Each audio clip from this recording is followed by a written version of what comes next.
हम देखेंगे आज शादी के बारे में। शादी एक खास रिश्ता है और परमेश्वर ये रिश्ते को अलाउ करता है और ऑनर देता है, हमें इजाजत देता है।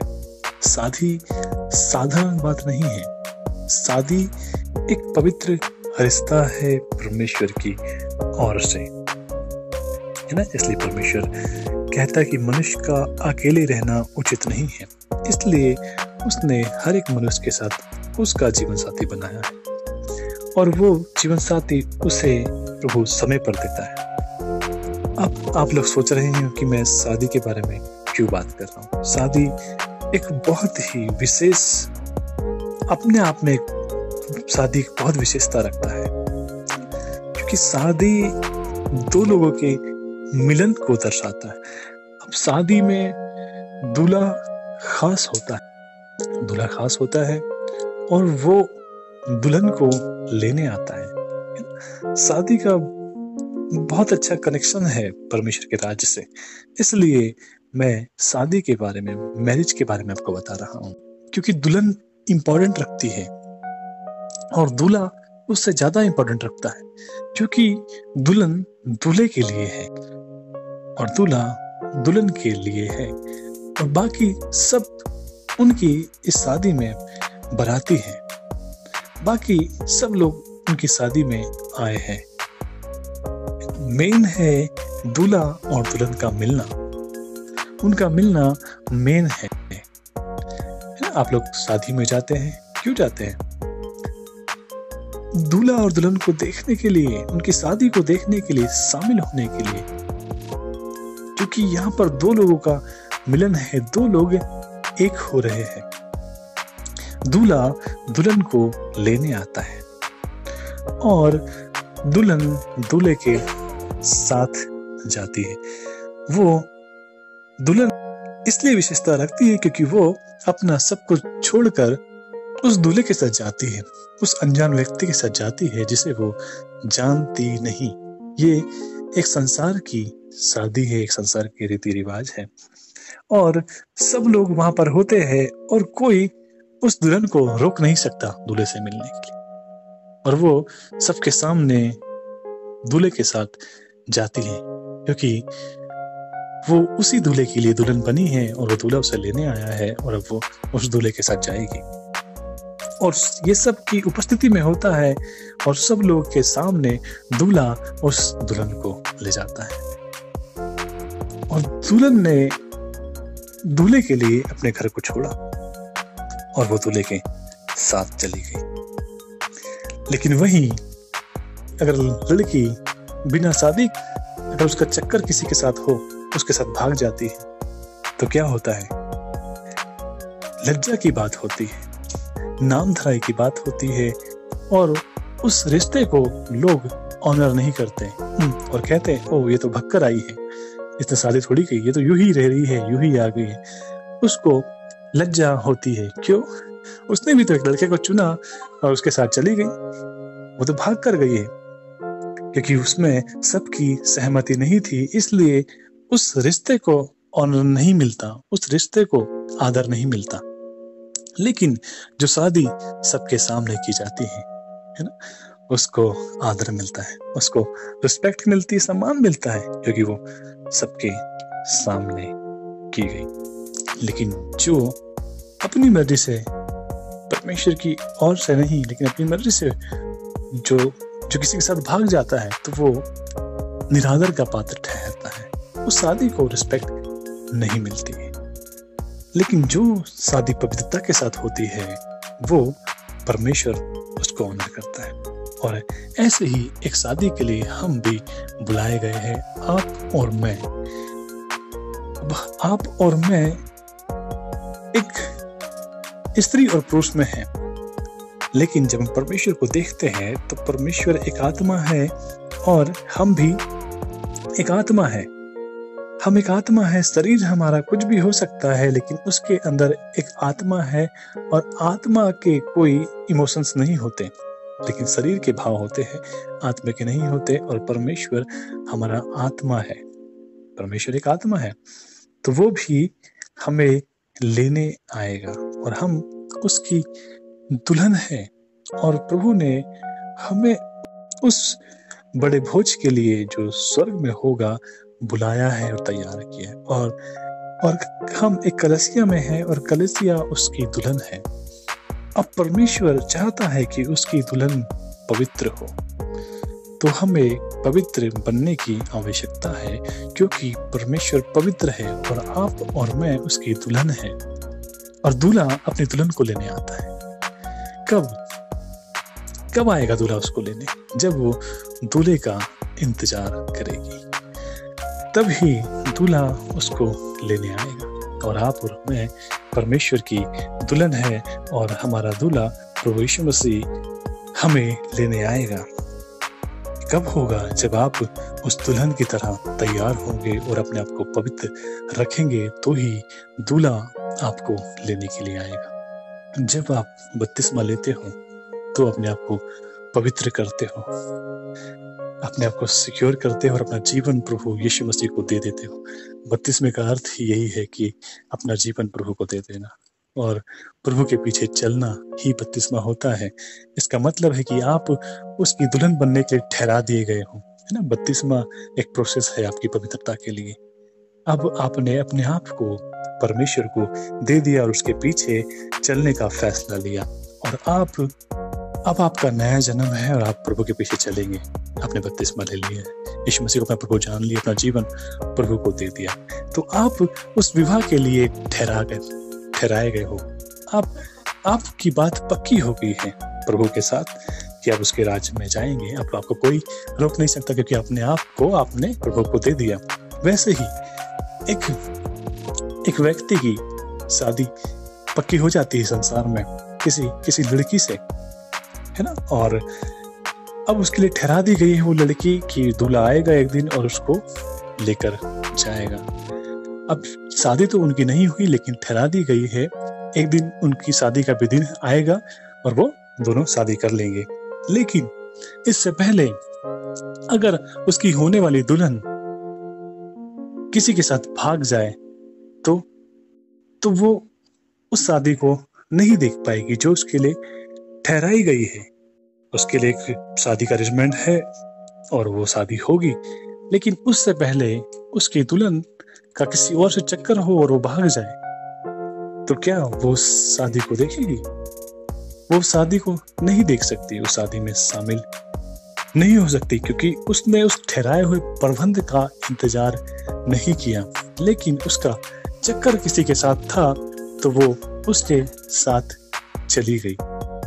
ऐसे ही जब कोई व्यक्ति बपतिस्मा ले लेता है तो प्रभु यीशु मसीह का हो जाता है, लेकिन उसे अब यीशु मसीह के उस विवाह तक के लिए वेट करना होगा। अगर उसका बीच में किसी के साथ चक्कर हो तो वो उस विवाह तक नहीं पहुंच सकता और वो दूर हो जाएगा परमेश्वर से, क्योंकि उसका चक्कर उसे परमेश्वर तक पहुंचने नहीं देगा। लेकिन जो अपने आप को ईमानदार रखेगा और उस वाचा को स्मरण रखेगा जो उसने बपतिस्मे के समय प्रभु यीशु मसीह के साथ की थी, तो वो उसको देखने पाएगा। इसलिए वो बहनें और भाई जो कुंवारे हैं, जिनकी शादी नहीं हुई, उनको प्रभु के साथ रिश्ते में आने की जरूरत है पवित्रताई के साथ, क्योंकि आपने यीशु मसीह को ग्रहण किया तो आपको ईमानदार रहना है और अब उसकी दुल्हन है तो आपको उसके लिए अपने आप को बनाए रखना है और उसके अनुसार ही आपको शादी करना चाहिए। शादी का इसलिए मैं बता रहा हूँ क्योंकि शादी एक गंभीर मामला है, क्योंकि इसमें आपकी लाइफ बदलती है। आपको दूसरे जीवन में शामिल होना पड़ता है, अपना परिवार छोड़कर किसी के साथ सहभागिता रखना होता है, निभाना होता है। इसलिए प्रभु कहता है कि मनुष्य का अकेले रहना उचित नहीं है। अगर आप रह सकते हैं अकेले तो अच्छी बात है, नहीं तो आपको शादी करना चाहिए। जो बहनों की शादी नहीं हुई है तो उन्हें शादी करने की आवश्यकता है, ताकि वो ऐसे चक्करों से बचे रहे, जो परमेश्वर की ओर से उनके जीवन में नहीं है। क्योंकि अगर आप शादी नहीं करोगे तो शैतान आपकी लाइफ में ऐसी प्रॉब्लम लेकर आ सकता है जिसके कारण आप गिर जाओ, और जब आप गिर जाओगे तो आपके कारण परमेश्वर का नाम खराब होगा। आपके कारण परमेश्वर का नाम खराब होगा। प्रभु में तो है, लेकिन अगर आपका फिर भी कहीं चक्कर चल रहा है तो ये खतरनाक बात है, आपके लिए खतरनाक बात है। और ये बात आप हो सकता है अपने पास्टर से नहीं बताओ, छुपा लो। देखो, चीजें तभी छुपाई जाती है जब आप गलत हो। अगर आप सही हो तब उसको परमेश्वर के अनुसार करेंगे, क्योंकि परमेश्वर ने आपको इजाजत दी है कि आप शादी करें, अकेले ना रहें। इजाजत दी है तो आप परमेश्वर के अनुसार करें, ताकि वो जीवन साथी आपको मिले जो परमेश्वर की ओर से है। लेकिन अगर आप अपनी ही इच्छाओं से किसी को चुन लेते हैं तो ये आपका चुनाव है, ना कि परमेश्वर की इच्छा है। और यही चुनाव आपके लिए ठोकर का कारण भी हो सकता है। लेकिन आप जाने कि ये परमेश्वर की ओर से है या नहीं। एक बहन को मैं जानता हूँ, जब मैंने उससे पूछा कि क्या बहन आप शादी करना चाहोगे, तो वो कहती नहीं, मैंने अपना जीवन प्रभु को दिया है, अब मैं शादी नहीं करूंगी। जब उसने ऐसा कहा तो मुझे संदेह हुआ, मुझे लगा कि ये ऐसा नहीं कर सकती। तो परमेश्वर ने मेरे मन में कहा कि ये ऐसा नहीं कर सकती है, क्योंकि अपना जीवन परमेश्वर को देना और पूरा जीवन परमेश्वर के साथ बिताना ये साधारण बात नहीं है, हर कोई नहीं चल सकता। तो मैंने कहा अगर आप कोई हो तो आप मुझे बताओ, ताकि हम प्रभु के अनुसार करें और तू हमें जाने कि आपका जीवन साथी प्रभु की ओर से है या नहीं। तो उस बहन ने इनकार कर दिया कि नहीं, मैं प्रभु के लिए जीवन जीना चाहती हूँ, प्रभु के लिए। तो मैंने सोचा कि बहुत अच्छी बात है, लेकिन परमेश्वर ने कहा कि नहीं, ये ऐसा नहीं कर सकती है, ये झूठ बोल रही है। इसलिए प्रभु ने कहा है कि तुम जो कर सकते हो वही करो, अपने मन से ना करो। और फिर बाद में जब मुझे पता चला कि उस बहन का चक्कर चल रहा है कहीं और किसी अविश्वासी के साथ, ये ठोकर का कारण है, और आपने नहीं बताया, परमेश्वर की आज्ञा नहीं जानी, तो ये आपके लिए ठोकर का कारण है, वो आपके गिराने के लिए है। इसलिए ऐसी योजनाओं से बचे जो परमेश्वर की नहीं है। अब उस व्यक्ति पर आपने भरोसा किया और परमेश्वर, हो सकता है परमेश्वर की सेवा को नहीं बताया, और आप उससे मिल रहे हैं और आपको जानते हैं कि ये अच्छी विश्वासी लड़की है। वो लड़का जिसके साथ आपका चक्कर चल रहा है वो अपने दोस्तों में बैठेगा पीकर, तो जो व्यक्ति आपको जानता है वो आपकी तारीफ करें कि वो लड़की अच्छी है, प्रभु में है, वो लड़की अच्छी है। लेकिन वही वो व्यक्ति बोलेगा कि ये लड़की को मैं जानता हूँ और मेरा चक्कर इसके साथ चल रहा है, तो यकीन नहीं हो तो ये फोटो देख, ये मैसेज देख, ये लड़की मुझसे बात करती है। और वो व्यक्ति बोलेगा कि ये तो विश्वास में चढ़ जाती है, प्रभु को मानती है, ये कैसी लड़की है। तो वही व्यक्ति जिस पर आप भरोसा कर रहे हैं वो आपकी नामधराई का कारण होगा, वो आपको बेइज्जत कर देगा, क्योंकि आपने उसको चुनाव किया है परमेश्वर के खिलाफ जाकर। तो वही आपको गिरा देगा और आपकी नामधराई करेगा, क्योंकि वो पीकर अपने दोस्तों में बताएगा और वो कहेगा देख मेरे पास ये सबूत है, उसका फोटो है, मैसेज है, और तो यकीन नहीं तो देख मैं फोन करता हूँ। तो आपकी गलती के कारण परमेश्वर का नाम खराब होगा, कि प्रभु को मानने वाले लोग भी ऐसे होते हैं, और आपके साथ वो लोग भी शर्मिंदा होंगे जिस कलीसिया में आप जाते हो। तो ऐसे काम से आप बचे। अगर आपसे नहीं हो सकता वो काम ना करें, वो कामों का निर्णय ना ले, आप शादी करके आराम से अपनी लाइफ को जिए और परमेश्वर के भय में चले। ऐसा काम ना करें जिससे आप परमेश्वर के नाम को खराब करते। और अब आप उस शादी जो परमेश्वर आप के साथ है उसको आप खो देते हैं और अपने आप को अन्य जाति में फंसा कर विश्वास से भटक जाते हैं। तो हम देखेंगे नीति वचन 2 अध्याय, हम 13 आयत से देखेंगे।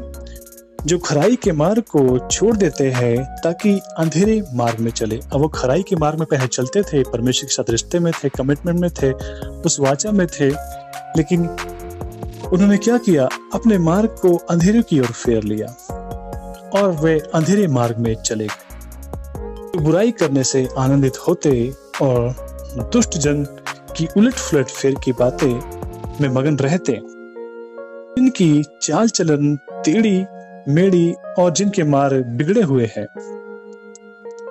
तब तू पराई स्त्री से भी बचेगा जो चिकनी चुपड़ी बातें बोलती है।